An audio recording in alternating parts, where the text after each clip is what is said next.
How to get Amazon Prime for free. In this short video, I'm going to show you how you can get access to Amazon Prime for free. But before I do, please don't forget to like the video and subscribe to my channel. Okay, straight into it. So, Amazon Prime gives you access to free delivery on Amazon products, as well as access to Prime Video, their streaming service, so you can watch movies and TV shows on your device. Amazon Prime membership doesn't cost a lot per month, and it gives you lots of good benefits if you like buying things from Amazon and want to watch their streaming service. However, it's always nice to get something for free rather than paying for it.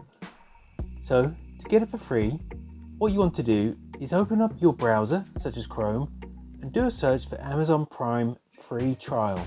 This free trial will give you access to Prime for 1 month, or 30 days. So click on the link, and then once in here, you can click on start your 30-day free trial. In Australia, it's only $6.99 per month to do this after the free trial.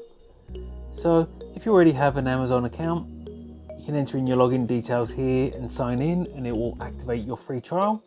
But if you don't have an account, go ahead and sign up for one, and then enter your details, and then you'll be able to get the benefit of a 30-day free trial. And that's all it takes to get Amazon Prime for free. If you found this video helpful, I'd love it if you liked the video, subscribe to my channel, and let me know in the comments if this worked for you. Thanks for watching.